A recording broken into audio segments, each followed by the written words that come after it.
you have so many leads. Value is extra. There ain't no value in it, dude, till you get paid. Till you get the credit card, there ain't no value in it. You know what I mean? Uh-huh. And if you were gonna put time, energy, and effort into something that's gonna produce the best ROI you've ever seen in your life, it's sales training. Without a doubt. There's nothing even close to it.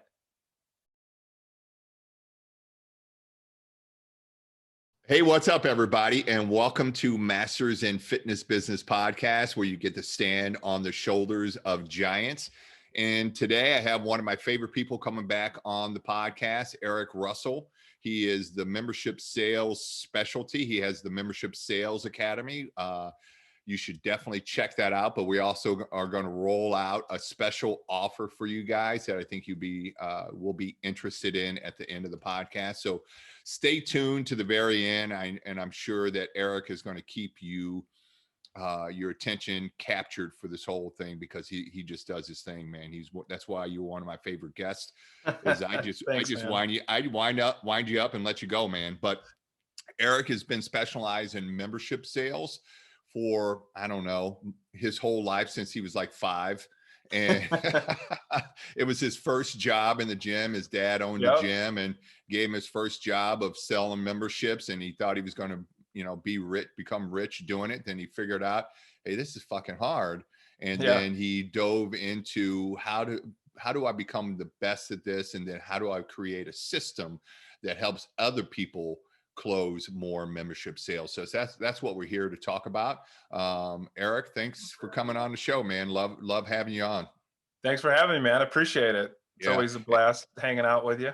Yeah, absolutely. I always enjoy talking to you. You never lack energy. And the most surprising thing that about Erik is that I'm not surprised you're a great salesman, because you're a great salesman. You're always selling. But the thing that surprised me is that you had an MMA career.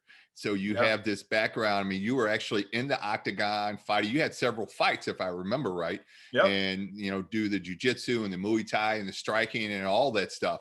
And so we get to talk jiu-jitsu sometimes when we chat a little bit, which is fun. But luckily to get hit in the head a whole heck of a lot. I mean, I got a little bit of a flat nose, but other than that, everything stayed pretty intact. So yeah. Worked out. So that's an interesting factoid about Erik Russell.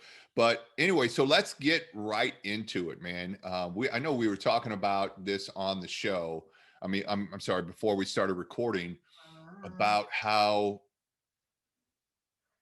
studio owners, fitness business owners, fit pros, they always want to reinvent the wheel. You might have like this proven system that you worked years to refine, and it's been proven over and over again to be effective in making gyms more profitable. And then new fit pro buys it, brings it into their business, and then they want to start changing things. And then they're surprised when it doesn't work exactly the way you said it was going to work. Can you take the listeners through some of your experiences with that? Yeah, I mean, it's a natural thing to want to do that, especially if you're that entrepreneurial type, right?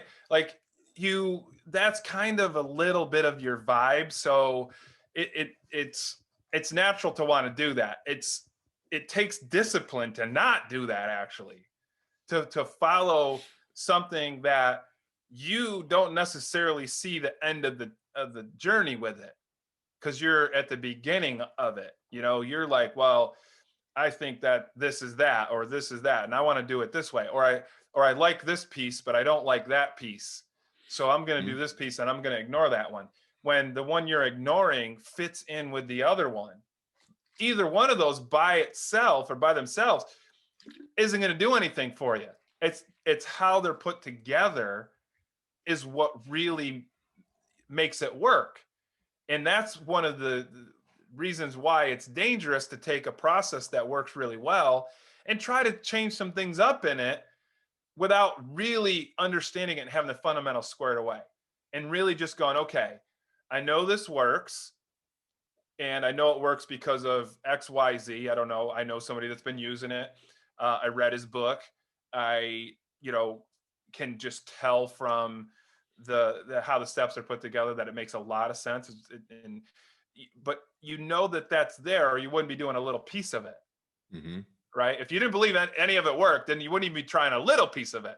Right. So if you believe a little piece of it works, then you got to kind of believe the whole thing works, and you really need to make sure that you stick to it and stay disciplined with it, so that you don't get caught off by not being disciplined and going, I'd like to try this, and then the result isn't what it is, and the Yeah. result isn't ending up in a higher conversion of sales when it's all said and done, and that's all that matters. And especially with what's going on in our industry, years ago, and I've been doing this for 30 years, not quite since I was 5, but pretty dang close, 15.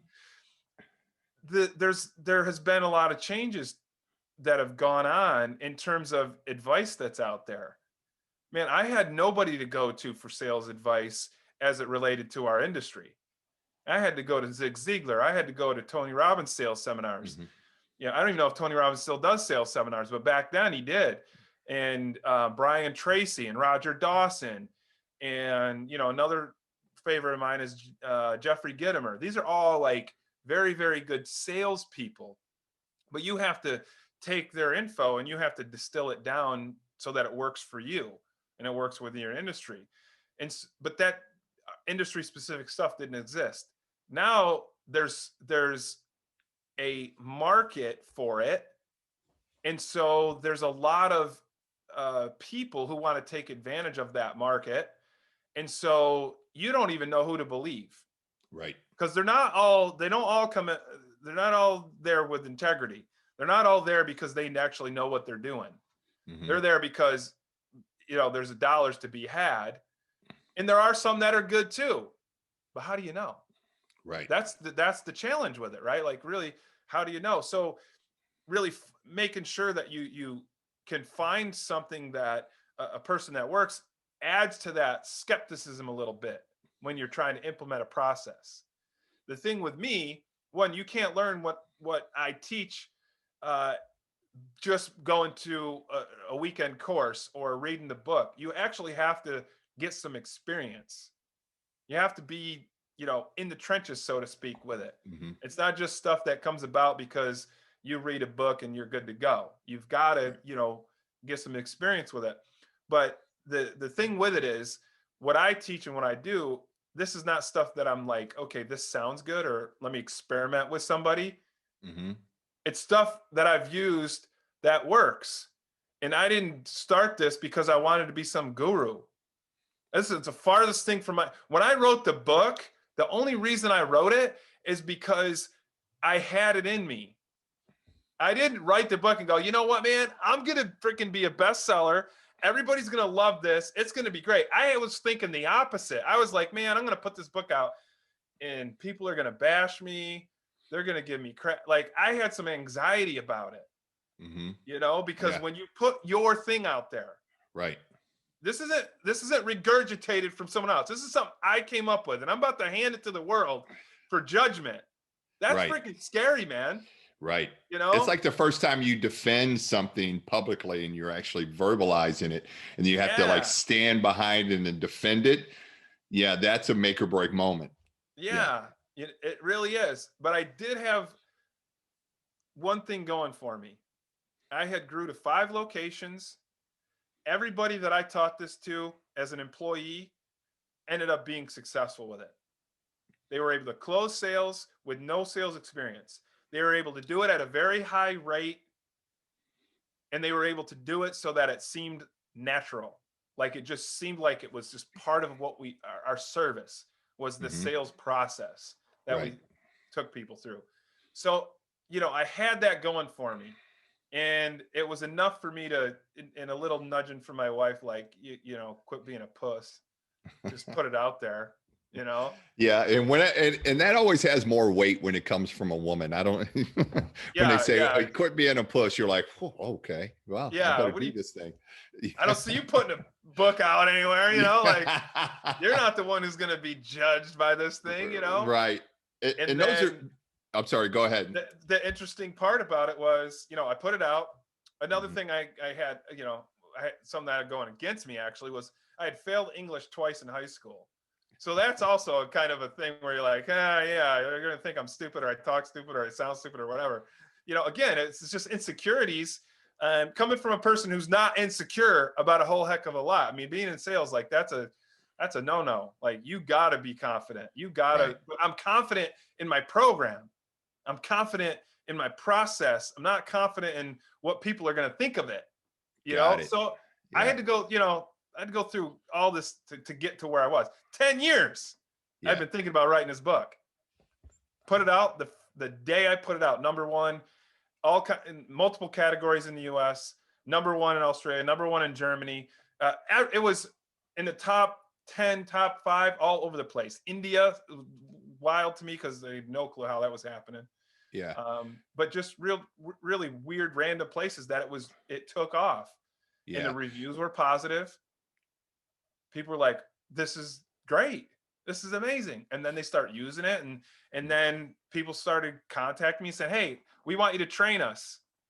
And it blew my mind because I'm like, wait a second, dude. Here it is right here. Look, you're good to go. It's all in this. What do you need training for? I didn't even get it. You know what I mean? I was like, I put it all right there. And then I started thinking about what I do. I read a book by a salesperson. I go to a seminar. And I want more from them. I want to get a little more in depth with it. And I said, well, I better figure out how to do some consulting, I guess. Yeah. And then that one thing led to another. So it wasn't the goal for me to develop a process so I could sell to somebody.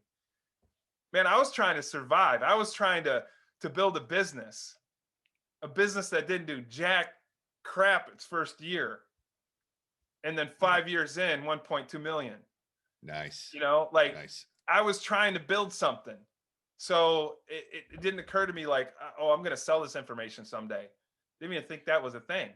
Yeah. And those are, you made a lot of good points that I want to unpack. Number one is your motivation, your mission. So your mission wasn't to become a best-selling author and start a consulting business. Your mission was to succeed and help other people succeed.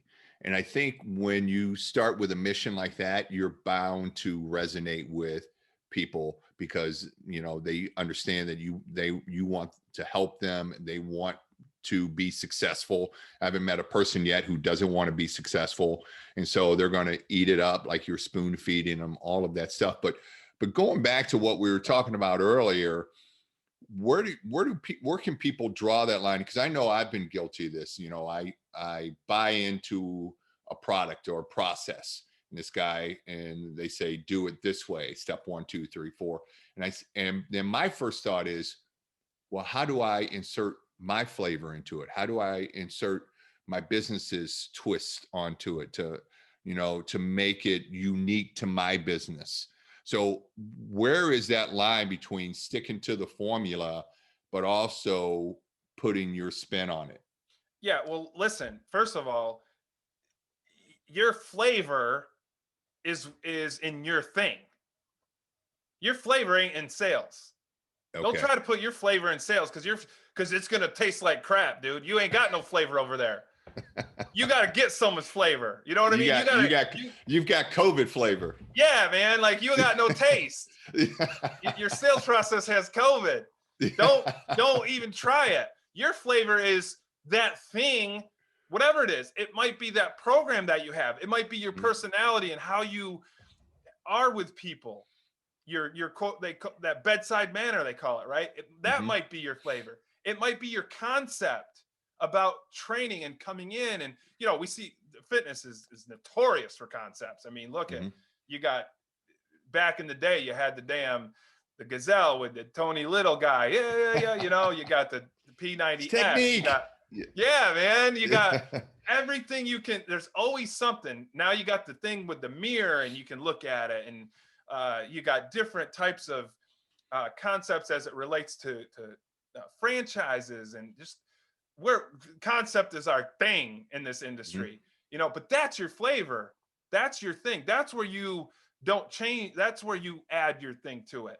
When you're looking to improve an element of your business and you find the person who's going to help you, and you find the thing that you are confident is going to provide that help. You follow it. Don't worry about adding your flavor. You don't need to. Just follow what works. Follow the thing that has gotten results for people time and time again. And when you do it, and when you follow those steps, you're going to get similar results. There's different factors that come into play, you know, and they could be geographic factors, they could be economic factors, there's different things that come into play. But plus or minus, it's going to be about the same. It's not going to be so drastically different. You're going to get 10 prospects, you're going to close 8 of them. You might close 7. You might have 100 prospects instead of 10, but net your closing percentages are better, your conversion percentages are better. All of those things are better because that process does work, and you followed it in your situation. So, you'll have some slight variances, but not, this crazy number, because people are people, Right. and they came to you for a reason, and you just need to have a process in place that if it works in one area, it'll work in this area, And so, it's important to follow that, but it's also important to really make sure that you are getting with a process that one you believe in, that that works.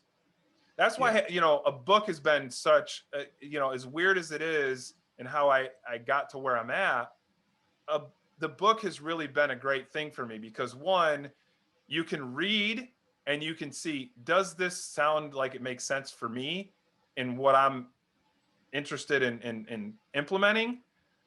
And then you can get training to help dial in and get even more nuanced. Exact with it. Right. Yeah. And so, it's like you and I both train jujitsu, and it's be one thing to watch jujitsu on like a video and you learn some things. You're like, oh, look at that, man. That's pretty cool. And then it's not enough though, just to watch it on video. It's super important to have a coach who can help you with the little nuances of it. And there's a time where you need that coach. Yeah. And that's ultimately, the ascension to the next level. You get a chance to read the book and you go through and you go, oh, you know what? I like this stuff. Let me get this a little more dialed in. Let me get some coaching out of this. Let them, really get this fine tuned so that it works for me. But yeah, you don't want to be changing things around and going, well, I want to add this just because, like go with something that works, man. Something that you feel good about, and that you feel like would fit in with what you're doing. Yeah. And I think, and to make another jujitsu reference, is that the first time, like white belts and black belts do the exact same moves. It's just the black belts are just a lot better at them, Yeah. So the first time you try something, chances are you're going to suck at it, So then the answer is not to blame jujitsu or the sales technique, is to get better at it, And how do you get better at it? You practice, you drill it. You role play it, you get coaching, all of that stuff, like you were saying. And then you just kind of cut your teeth on it. Right. Yeah. That's the part that I was saying earlier too, about experience. You watch a video, you read a book, you get some coaching, you apply it, and then you get it. Yeah. If you try to just shortcut any of that stuff, you're not gonna get to the last part, which is you get it. Right. You'll blame jujitsu. You'll blame YouTube. You'll blame wherever you're getting your information from. Right. Oh, that sucks. Yeah. And well, there legitimately are people that suck that teach jujitsu. True. Who aren't certified. Who I could go off on a tangent about, because I actually had a crazy scenario, but it happens everywhere. Yeah, you see that. So that brings me to my next point, is that you see a lot of these gurus on the internet saying that I can increase your revenue. How do you know who to trust? How do you know who not to trust? What are some of the red flags that you look for? And also, like you mentioned, you perfected this system by doing it, by sitting in front of members and selling them membership and deciding what worked and what didn't and tweaking it. So does it have to be somebody who's actually still doing it or has experience having done it? Or can some people just be legit in having not done it? Does that make sense? Yeah, and the answer, I mean, to generate a lead online through Facebook and through, you know, that's like it's the easiest thing in the world when you figured it out. Mm-hmm. It's not so easy when you're trying to figure out, and it's kind of expensive actually, right? But once you figure it out, you go, oh, I can get so and so leads and stuff, and it becomes that's an easy thing. You see different services popping up all over the place that do that thing, so they have experience getting leads. They do they can do it. The question is, what are they offering, and how much do you got to spend to get them? And they try to Mm-hmm. play different games with it and manipulate it not necessarily in a bad way where it's like, oh, it's zero ad spend, and then you realize, well, it's not zero ad spend. I got to spend money, and then basically you're saying reinvest money. So you get caught up in this thing where it's like, this must be the holy grail. It's such a great opportunity for these to get these leads, kind of a thing. Mm-hmm. And the reality is that when it's all said and done, it's about closing those leads. Because yeah, if you got the budget, man, you can spend till you're blue in the face. You can generate a lot of leads, but you still have to close. You still have to get them to the point of becoming a member. And if you have 200 leads that come in and you close 20 of them and you go, man, I've never closed 20 in a week in my life, or whatever that time frame is, and you're like, man, I'm just doing awesome. You don't realize you could have closed 100 of those. You could have closed 150 of them. You could have done that. Mm-hmm. If you had the sales process piece too. Yeah. Well, we have a location opening up. We hired a new salesperson. For the past 2 weeks, she has been 100% closing. She's closed 33 people. 100%. All of her appointments showed up, and all of them closed. So I could go, hey, check it out, man. 100%. This girl's show you this number, show you that number, show you this. But how's that happening? What's going on with it? Mm-hmm. How are we getting these leads? Where are they coming from? There's a lot of elements to it. But net, you gotta if you're talking about closing sales, you're not gonna learn that from a weekend course. You're gonna learn that from someone who's done it. And I mean somebody who's like went to a weekend course. You're gonna learn it from somebody who's done it, somebody who's has experience with it, and the next step of that can actually teach it. Yeah. Because there's people who are it's like in jiu-jitsu, there's guys who are amazing competitors, amazing fighters. But man, you try learning something from them, it is crazy hard. Because they're not good teachers. Right. Their idea of teaching is beating your ass. Like, well, what'd you learn today? That I'm really bad at this. That's about it. And then you have some that are like amazing teachers, like Marcelo Garcia. Man, if you ever had an opportunity to train with him, amazing teacher, but can destroy you in the competition too. Right. I've seen him do things where he's like, okay, I'm doing north-south choke on everybody here. They all know he does it to them anyway. They can't do anything about it. Yeah. Like that's just mind-boggling to me. But he can also teach you well. Right. So yeah, you especially as it relates to sales, you have to have experience. You have to be doing it or have done it. Yeah, you got to get the reps in, right? Yeah, I mean, I haven't gone to my gym and sold a membership. I don't even know how long, man. I don't need to anymore. Yeah. When you train your staff, you don't need to do stuff like that. Or, but I've done it for so long. I role play this every day. I get people that try to do this scenario, that. So what about this or what about that? Every day they throw this at me. Mm-hmm. They think they got some curveball I haven't seen in 30 years. You know what I mean? There's only so many curveballs. Right, exactly. Well, but that's a good point. And there's a couple of good points in there. One is that um, when you see these guys on the internet, I can get you 500 leads, I can get you 1,000 leads or whatever. Sign up for my weekend course or whatever. And like you said, it could be low quality leads, or you could be spending a ton of money for those leads. But there's a difference between lead generation and closing the sale. And Mm-hmm. so what you specialize in is closing the sale. Like Yeah. when you get a lead, you follow up with them, then you book an appointment, and then they come in and they're sitting in front of you. Now it's time to close the sale. That's where you take over, correct? Yeah. And here's the thing, lead gen, especially digital, where you can see this flood of things coming in, there's an intoxication to it. It feels good to have a stack of leads. It feels good to see people opting in. You feel like you're making progress, like there's some value to it. Mm-hmm. It's still worth Zippo. It's worth nothing. Mm-hmm. You got to get them in the door. They got to go through the process and to become a member. And until they do that, they're worth nothing. Right. But, even software does it nowadays. You have so many leads. Value is extra. There ain't no value in it, dude, till you get paid. Till you get the credit card, there ain't no value in it. You know what I mean?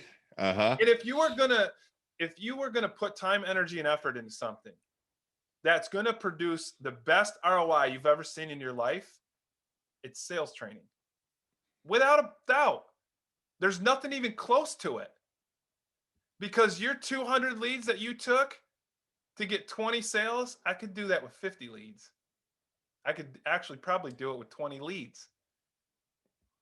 I don't want to sound too arrogant, but I've had 100% closing stretches myself, you know? And think about the energy and effort I got to put in to get better results than what you're getting, spending more, doing more, and wasting a lot of it. Yeah. It's like you're throwing the money right in the garbage, but it's one of those things, like I said, it's like intoxicating. It's like, oh, I feel like I'm making progress because I'm getting these leads that come in. And the thing is, it goes up and down. Mm-hmm. Sometimes this platform does great. And other times, boom, it drops off. And sometimes this technique works great and sometimes it doesn't. And here's the beauty of sales. I don't care what your gimmick is. And I don't say gimmick in a negative way. Mm-hmm. Whatever it is that you're doing to attract attention of your audience. Right. Your offers or whatever. Yeah, your offer, your gimmick, mm-hmm. your promotion, all of those things. They're all good things, because it gets their attention. If you're good at sales, you can do them all. You can do them all. And it doesn't matter whether you're doing lifestyle campaigns, you're doing Facebook ads, you're doing flyers in the parking lot, you're whatever it is. If you are dialed in the sales and you really put your time and energy and effort in getting good at that piece, you have higher conversions, you have more money coming in, which fuels those other things. Right. Right. But we think, oh no, I got to get more leads because this is my conversion rate. I convert 10%. So that means in order to hit my goals, I need 2,000 leads. Or you could get better at converting them. You can be better at converting them. I have lead to close rates from clients that are 60, almost 70% lead to close, not face to face. I'm talking about 100 leads turn into 68 and a half members.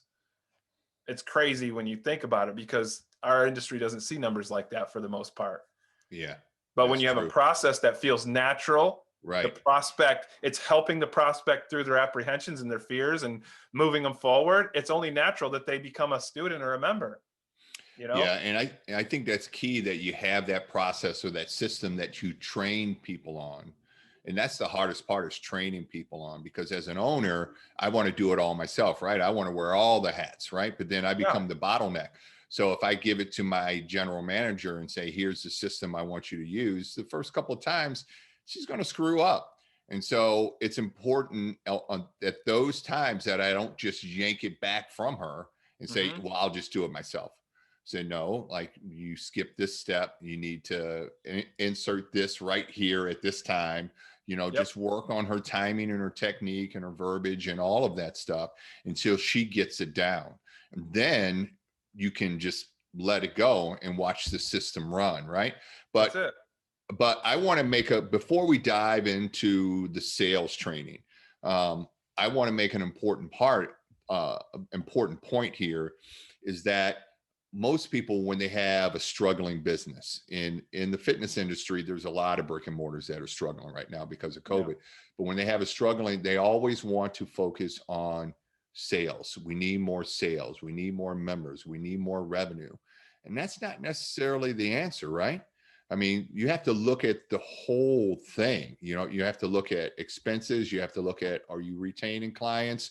Are you upselling clients? Like all of these things, what kind of promotions are you, running? What's your culture like? What's your leadership style like? What kind of team do you have around you? You have to, I mean, it's a multitude of factors. It's not just more sales is going to make you more successful, correct?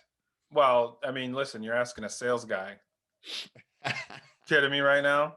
I'm never gonna say more sales ain't the answer. But you've run Here's the gyms thing. before too. Yeah, here's the bottom line. There's a lot of hats you got to wear, but when it's Uh-huh. all said and done, I don't care what problem you have, sales can solve it. You don't know how to do accounting, sales can solve that. Don't worry about it. Go sell some memberships and hire a damn CPA, not Fred's bookkeeping service. No offense, Fred's out there. That just came to my mind. Yeah. But that it can solve all of those issues. Every single one of them. You name an issue you have, can solve it by selling memberships. Maybe you're a terrible coach. Well, I can hire a good one. Yeah. That's Mm-hmm. the last thing that happens. But usually everybody's a great coach and they just can't sell. But and even when you're doing great at sales, man, my locations, we would have meetings. One of my top guys, his name's Corey. He actually helps do the membership sales training with me now. This guy would turn the most minuscule amount of leads into being the number one salesperson of 11 salespeople. Like he just turned them into more sales. And so, he would be working a location and get 10 leads and sign up 50 people off those 10 leads. I'm not even kidding around. Like he would do these things. And for me, I'm like, that's amazing. Next month, 55. Because more sales is always going to be the answer to me and to everybody else. And he was, man, come on, dude. You get 10 leads, I can turn into 50. And now you're telling me to 55? I'm like, it's only 5 more, dude. You could do that. And we used to get in fights over this because he was the top guy and I would always move his number up a little bit. So he'd always sandbag me. Oh, I think I can do 20 this month. I'm like, oh, hell no, you ain't doing 20. I know how you are, man. You little money hungry dude. You ain't going to do 20 no matter what. So, but sales definitely solves problems for you. And if, again, it's the best ROI. I go back to that. If you get good at it, it's the best ROI. And because the time and energy that you put into it, yeah, there's a little bit of ongoing that has to be done, but it's like maintenance stuff. You were talking about, the sales training, especially as it relates to the online courses and the online stuff that I have put together, because it's broken out in a way where you can go to a specific spot and work that. Man, my show up rate, it's like, this just happened last week. Client salesperson show up rate was 33%. Okay. So I said, okay, then you obviously need to work on your phone call and you need to work on that initial conversation. Okay, that's what you do. So you go back, you watch that stuff, you go through, oh man, that's what I'm missing. That's the piece. The very next week, 60% show up rate. The very next week, no extra leads, no extra nothing, just got better at the sales process and just about doubled his show up rate. Okay, so those things, as it relates to, what you put your time and energy in, and all the other things that you got going on with your business, you can solve it with sales. The other things are important too. Mm-hmm. Don't get me wrong. I'm not saying, ignore your bookkeeping all the time. I Mm-hmm. learned that the hard way too, but that's another story. You can solve your issues with sales. Yeah, more money always makes things easier. No question about that. It But makes things easier I to pay bills. it makes it easier to pay It's bills, like, but you still want to be smart with your money. You still want to make sure that, you're not, getting 20 new clients a month and losing 25, all yeah, of those things. So yeah, so all of those factors do play a part. But I find that membership sales is probably one of the hardest things for fit pros. And I think one of the reasons is, I think one of the other common things that I see is that, say you have an owner like myself who's a trainer, yep, and now become an owner, and I'm learning how to become an owner, and I want to increase my sales. So I need an additional person to help me with that. So who's the first person I think of? My best trainer. They're my best trainer, so they probably are going to be my best salesperson. So then I promote them to sales. Problem is that they're a trainer and they don't know shit about sales. right. How often is that? How often do you see that? Oh my God, it's all the time, man. It's like, and Mm-hmm. then you get a trainer's like, I want to make some more money. Mm-hmm. And so you want to do them a solid and be like, well, sales is where you make the money, man. And then they go over there. Now they suck at sales, and now they hate training people too, because they're like, I don't even want to be here now. I'm like embarrassed. They're gonna be good at this. Right. And sometimes it does work out too. It takes you know that person who can really be humble about the process and accept, I got to start from the beginning, and really um, learn it. And they will struggle with it. Another salesperson, this happened to her. She was a trainer.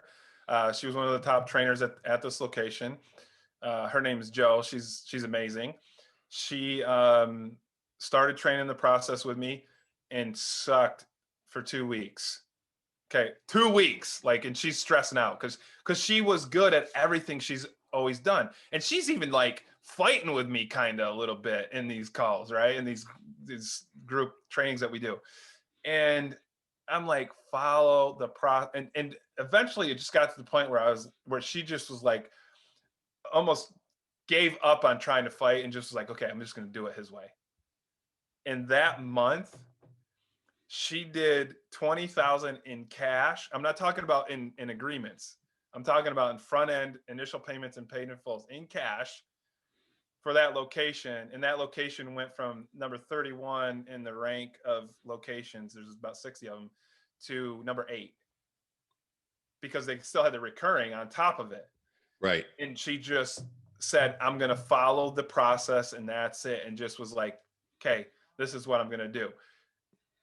If you get somebody that will follow the process, it doesn't matter what their background is. But just because they're a good trainer doesn't necessarily mean they're going to be good at the sales piece. And a lot of times you get trainers or you get people who come into it and they're like, well, I don't want to sell somebody something if they don't want it. Right? Like, I'm a trainer. I'm not going to like sell you on losing weight. Like, I'm going to train you on losing weight. Like, I don't need to sell you on it. And they have the same idea as it relates to sales.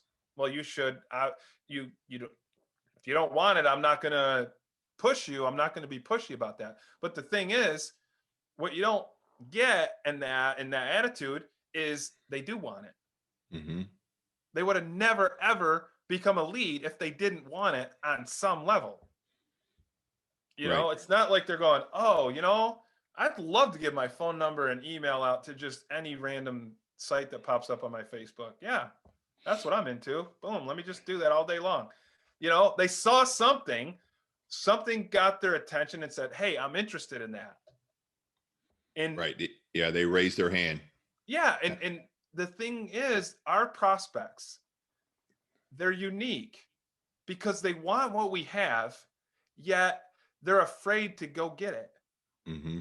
It's name another thing that's like that. You want to buy a car? You're not afraid to go buy a car. You might be afraid of sitting with some knucklehead for 2 hours, but you're not afraid to buy a car. Right. You want a new cell phone, man? You're not afraid to go in there and buy a cell phone. But our prospects, and this is why our sales process is important, because it's specific to our industry, specific to our prospects. There's no other industry that I know of where they're interested and want to do it, yet they're afraid to at the same time. They're afraid to even mind-boggling. set foot in the door. Afraid to set in the door, afraid of failing, afraid of being a beginner, afraid of not fitting in with everybody else because they're out of shape and they're going to a place where everybody's in shape. Right. I could just keep going on. These are our people. Right. They have all these things, afraid they're going to start something and quit, afraid they're going to spend the money and not use it and waste the money, afraid someone's going to sit them down in a corner, not let them leave until they buy. Yeah. Just think about that. There's not one fear that I mentioned that our prospects don't deal with, right? And because you're in the business, and Right. the people listening to this are going to get it too, and they're going to go, "Damn, I didn't realize how scared our prospects are, man. That's crazy." Yeah, That's what it's they true. go through. It's true. And that's why it's so difficult to use traditional sales on them, to be high pressure or to be, using tactics that are about just push, push, push, and really understanding those fears and getting it as a salesperson so that you can help them through it. And a lot of times it's the simplest thing. Like, you're a beginner. When you tell a beginner, look, we're very beginner friendly, everybody says that, but it doesn't quite resonate with that prospect until you let them know that, you know what, we're very beginner friendly, but you don't have to worry about that. That's the reassuring statement that they need. Like, oh yeah, cool, that feels good. It feels good when somebody tells you, Jim, you don't have to worry about it, man. I got you. Yeah. It's That just, reassurance. yeah. That's what we're looking for, is the reassurance. Yeah. 100%. 100%. And we tend to flip it and do the opposite. We tend to tell them how great we are, our certifications, our state-of-the-art facility, and we brag, and not with bad intentions. We just think, they want to be with the best. Mm-hmm. Well, they're scared. You're just intimidating them even more. Like, and I know people listening to this will understand this, because if you're good at it, you've had this happen to you where people go, man, I need to get in shape before I come see you. Right. That's because you scared the hell out of them, man. Yes. That is so, I can't believe how many times I've heard that exact statement. Yep. Yeah. That's what's happening. We're missing one of their fears in there. Okay. And we're trying to say, you know what? They want to train with us because we're the best. And that, you don't have to sell them on that idea. You wouldn't be on their radar if they didn't think you could help.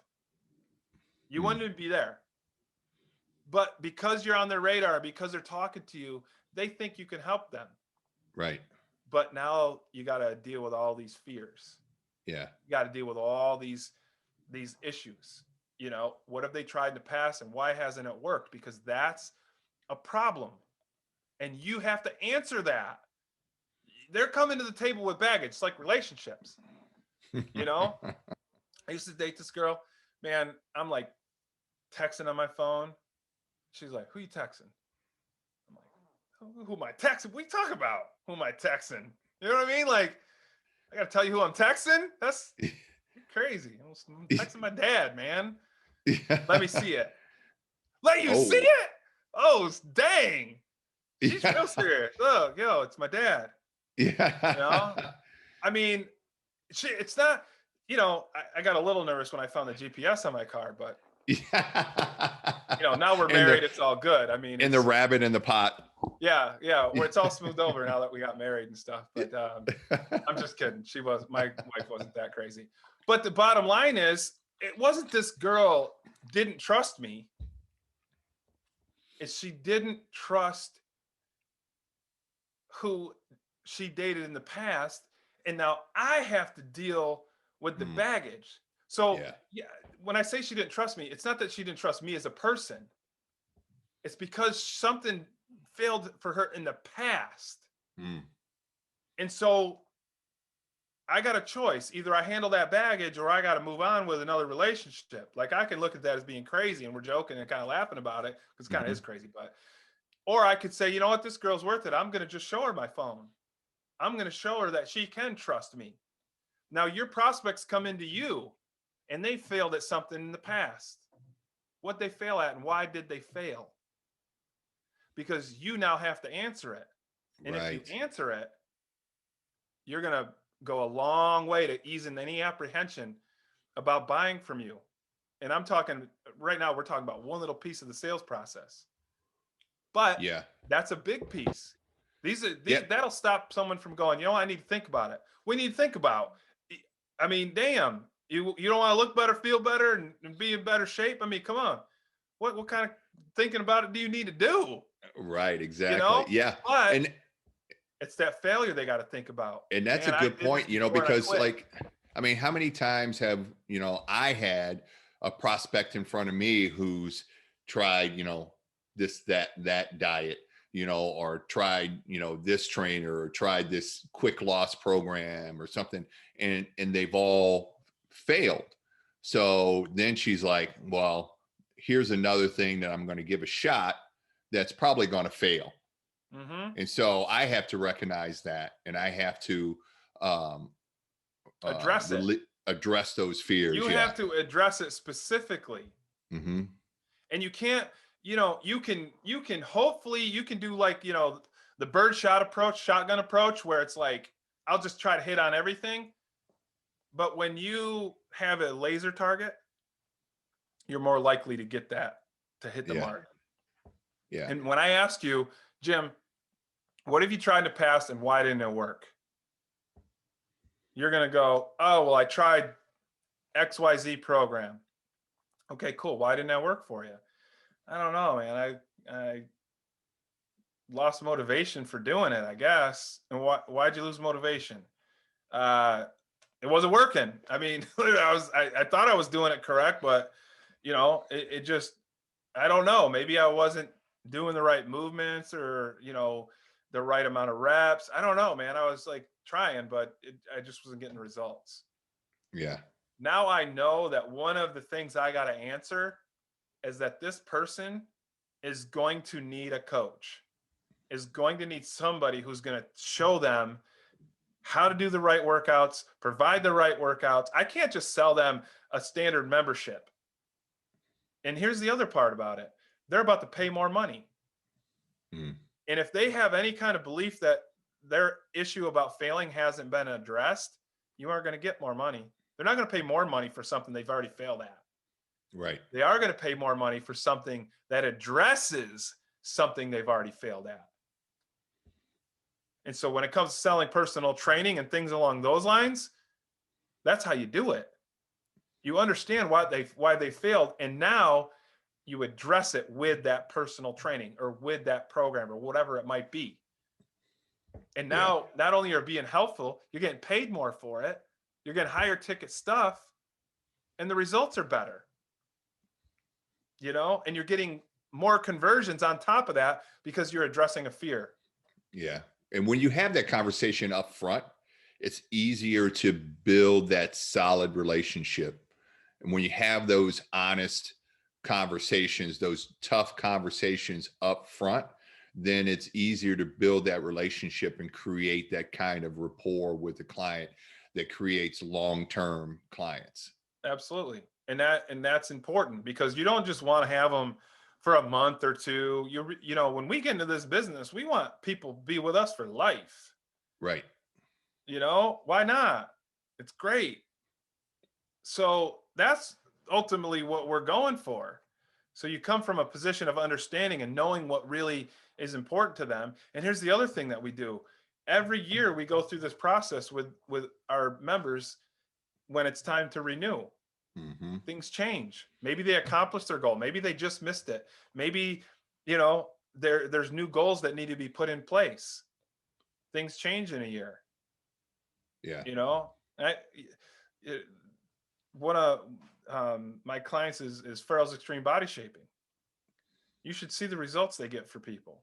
It is like, it's just mind blowing. You see people losing 300 pounds in a year. They don't even look like the same people. Wow. I mean, they literally don't. They look like two different people before and after, like just two different people. Oh, now what's next for that person who lost 300 pounds and looks like a freaking athlete now? Right. When they were looking like out of shape, overweight, like they should be on that TV show 600-Pound Life or whatever it's called. And now Right. they're looking like they should be on American Ninja. You know what I mean? Like, it's crazy. Yeah. Yeah. You got to set new goals for them. Right. There's new Yeah. goals now. So you sit down with them, you go through that process again, so that, again, it's about understanding that person. It's about understanding that client that you have, and you keep them for life, Yeah. And that's what I like, is that you break it down in the book to overcome an objection. I mean, you have all these sections and you've really broken it down, but I want to get into what you were talking about before, how you kind of naturally evolved into the Membership Sales Academy. So, and then how does that work? How does that Membership Sales Academy work? Because like you said, you can't take a weekend course. You can't just read the book. You got to put in the work, right? Mm-hmm. Well, it's interesting how I came to the Membership Sales Academy too, because I started doing consulting and it was me. I would be sitting here, I'd be training your team, I'd be training you, and I had to be in front of you the whole time. Mm-hmm. So, I had some clients that would do weekly. I had some clients that would do every other week. Well, there's a huge gap, even just week to week. There's a lot of sales you can miss week to week. Mm-hmm. And to call me up and to get me in and do a session with me wasn't cheap. It's not like you could pull that off every single day and still hit your numbers, especially for some of these smaller studios, right? I mean, you're not going to go, yeah, okay, you missed a sale yesterday. Well, let me dish out another $750 to have him come on and talk to you for half an hour. Like it adds up quick.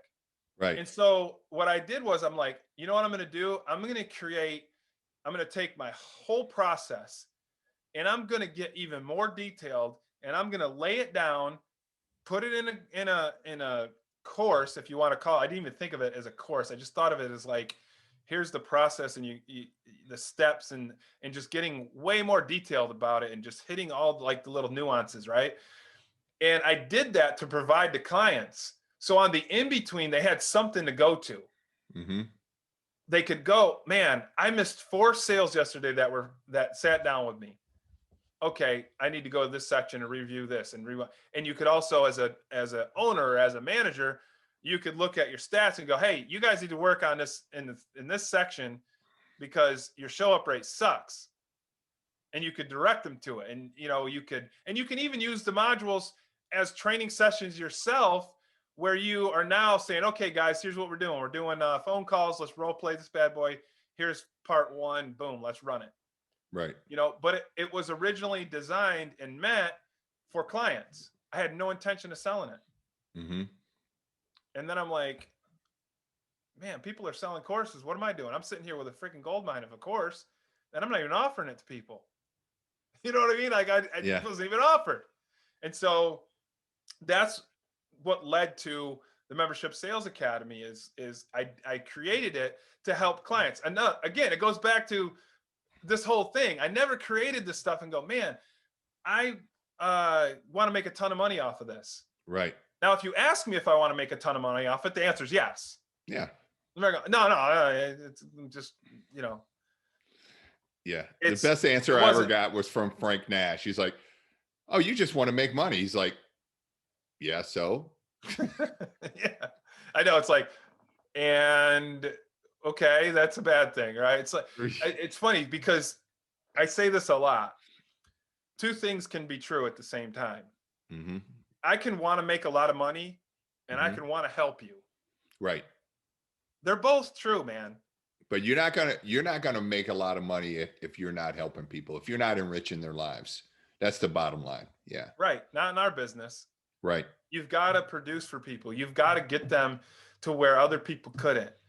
You've got to help them achieve what they are looking to get out of. That requires your expertise, your flavor, as we talked about earlier. Mm-hmm. That requires your thing. Right. you know, and when you're doing that, yeah, you're able to make money for it, and you're able to get to charge what it's worth to you to do it. And Right. everybody has a different level of what it's worth for them to do it. I'm not saying Mm-hmm. worth to the prospect, because I Mm-hmm. believe nobody charges what it's worth. Right. It's always worth more because of what it does for people. I mean, it's Mm-hmm. just, you know, I've seen life-changing stuff, and you can't put a price tag on it. Even the people who bought it, you know, like I would have paid you 10 times more. Right. Well, You and know? that's the thing too, is like what you were saying about how sales solves a lot of problems. When I was coaching hockey, I used to say winning solves a lot of problems, and it does. I mean, if you have a winning record, then then your parents are happier, your players are happier than if you're losing, then everything comes into question. But the thing too is that if I have a gym and I'm at 20% capacity from a client load, I'm selling to any and everybody, right? Mm-hmm. And I'm thinking about discounting my price, doing whatever I can to get people in the door, revenue into my bank account. But if I'm at 90% capacity, or even 75 or 80% capacity, then I can be a little bit more choosy. I can a little bit more selective. I can refine my process, and I can charge more. And here's the irony that I always find just mind blowing, is that when you charge more, people want you more. Yeah. Yeah. You know what's interesting?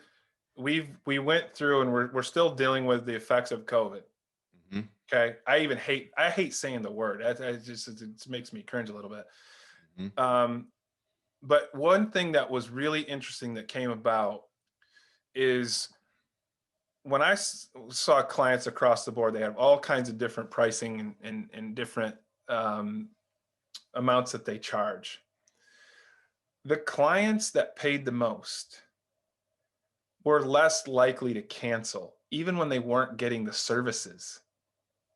I thought that was such an interesting thing, that the ones who you think are like, I'm going to do the best deal for them, I'm going to do this, I'm going to just bend over backward for them, and I'm not going to make a lot of money on them. They're the first ones to go, the first ones to complain, the first ones to say, you're too expensive. Mm-hmm. And when this hit, it was like a really interesting thing to see the cancellation statistics on where they fell in terms of what they were paying. Right. You know, All the handshake deals are the first ones to go.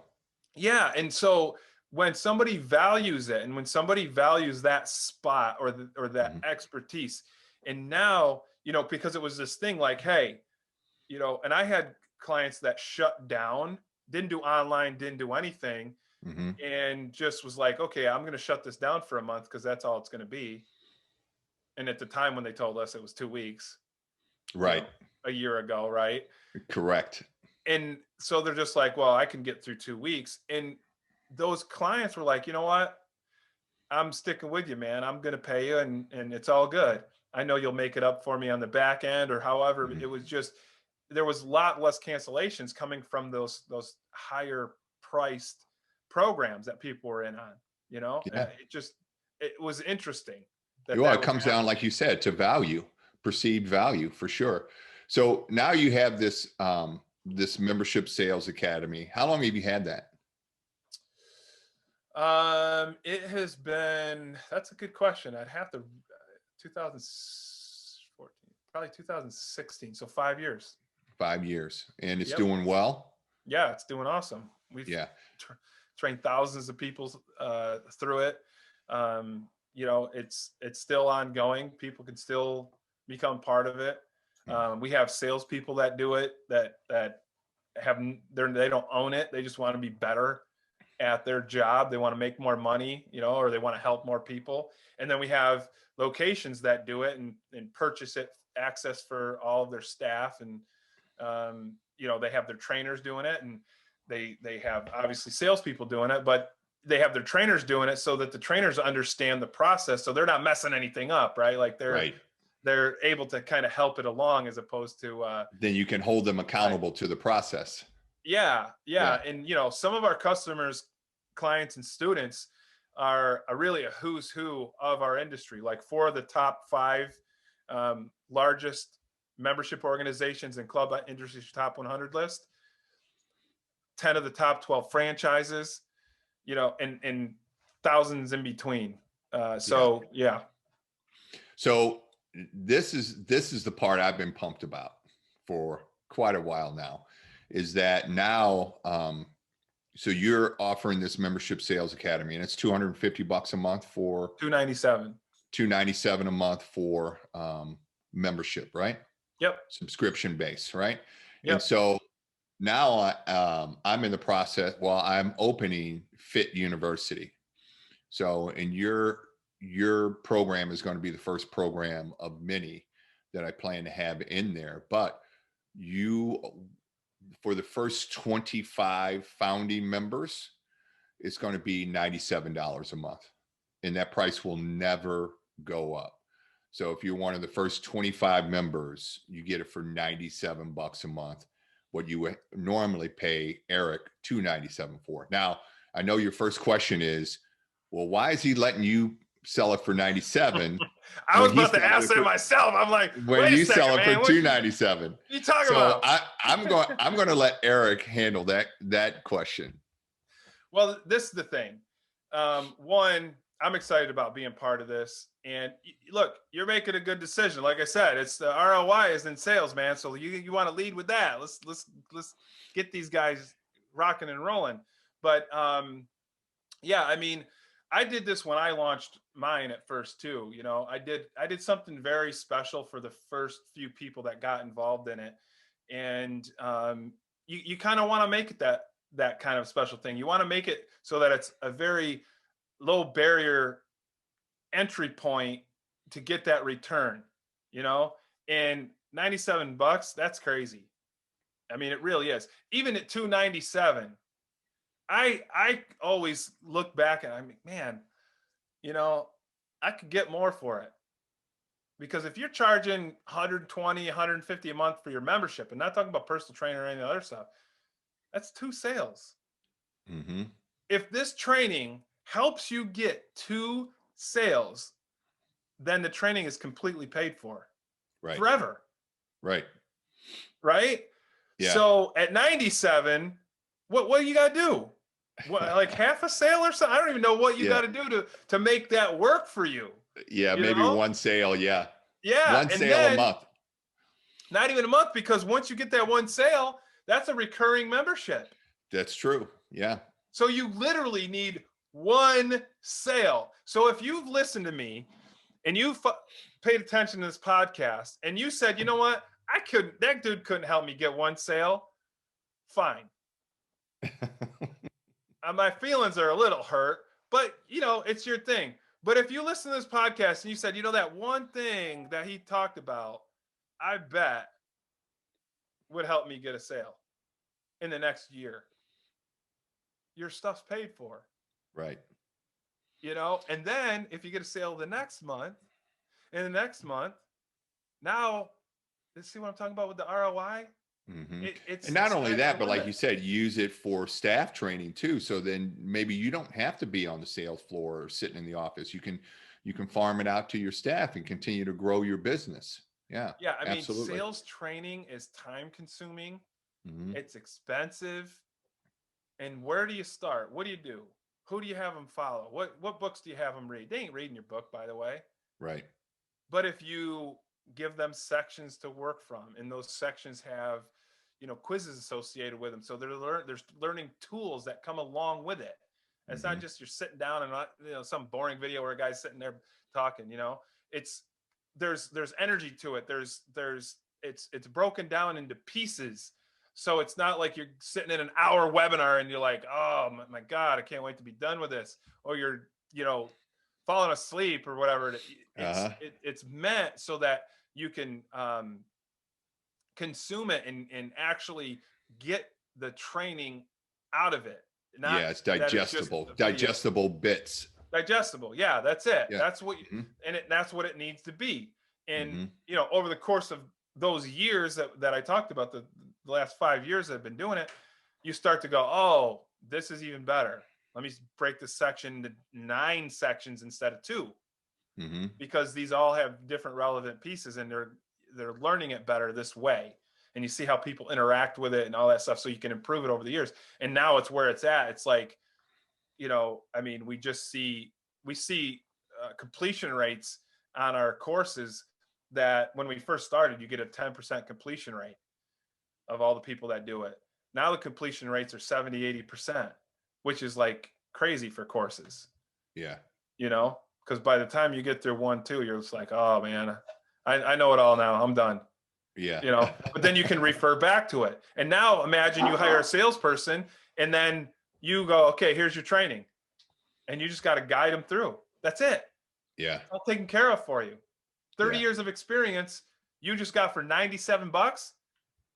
And let's talk about the dang, again, how many memberships do you really need to sell? Right. And I'm not saying I want to take credit for membership sale 1. I'm saying if you sell 30 memberships, I'm going to help you get to 31. Get out of my face.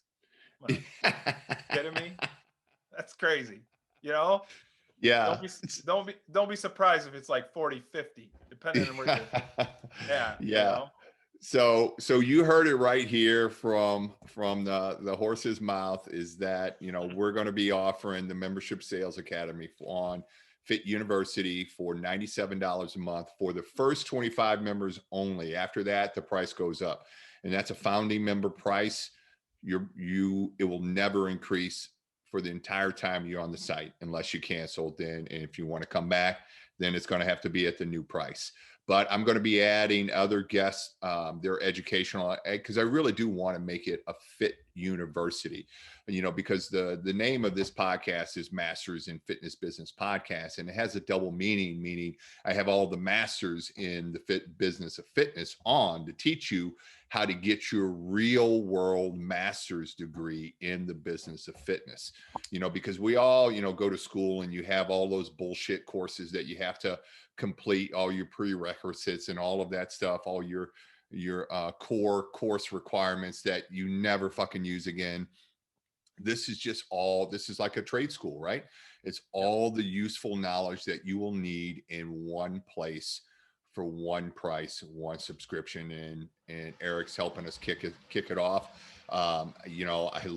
Erik, I love having you on your show. You're a natural sales guy. I can tell you've done sales because you're a natural salesman. You've become a natural salesman.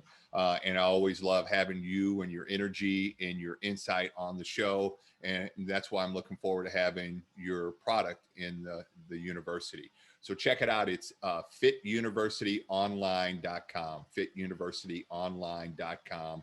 And it'll be in the show notes. It'll be, you can go trainerjim.net. There'll be a link to this, to the university there, but check it out and let me know what you think. But you can't beat that. $97. No. You got to make one sale. And if you're watching this afterwards, here's the thing. If you're watching this afterwards, you didn't get in, you weren't one of the first 25. I don't know what Jim's going to charge for it. He might charge $1 million a month. It's worth it anyway. Yeah. It's $197 after that. $197 after that. So still cheaper than Erik. Yeah. But get in on it. Believe me, he fought with me over this because I didn't want to go that low. And I said, okay, if you cap it, because see, I don't want people jumping off over where I'm doing it and going, hey man, he's doing 97, undercutting my own thing. And he's offering more.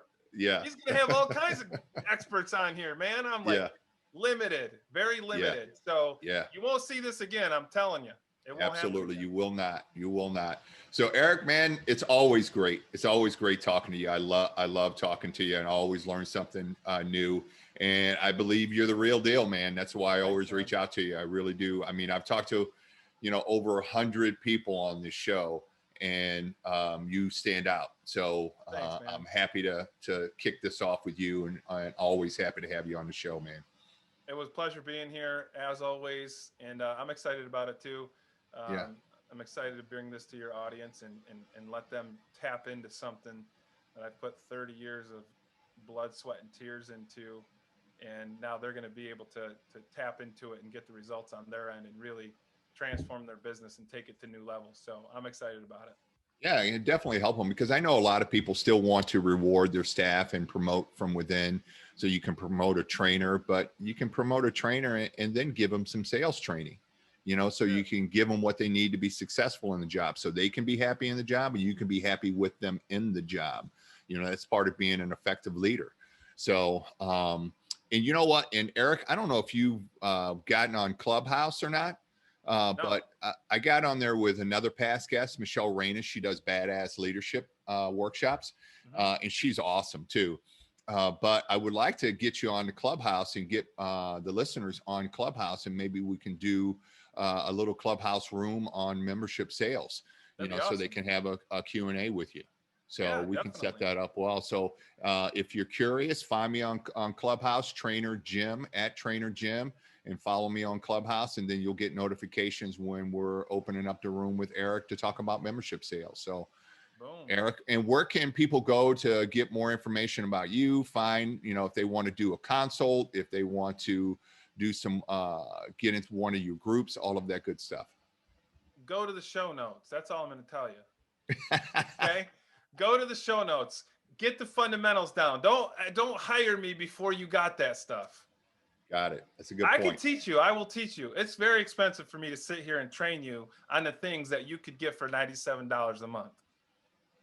You know what I mean? Get in there, get it done, get the fundamentals. You want some things tweaked, you want some things adjusted, and you want some things fine-tuned, then you can reach out to me. I know I'm not sounding very guru-y right now. I should probably say, yeah, but go here and buy. Get the fundamentals, man. I want you to experience the benefits of it. And when you get the fundamentals down, then it's time to take the next step if you want, and you want to look at having me come in and help train you or whatever you want to, wherever you want to go from there. But this course will set you up for everything that you need to succeed. It's all in there, so go to the show notes, do that, and then we'll chat afterwards. Cool. All right, Erik, man. Well, have a good rest of your day. Enjoy that snowy, cold upstate New York. I don't know why the hell you live up there, man. It's that crazy, texting chick, she moved me here. So you had to move there to get away from her. Yeah, exactly. All right, man. Well, have a good rest of your day, and I will definitely be in touch. All right. Sounds good. Thanks, man. All right. Thanks, man.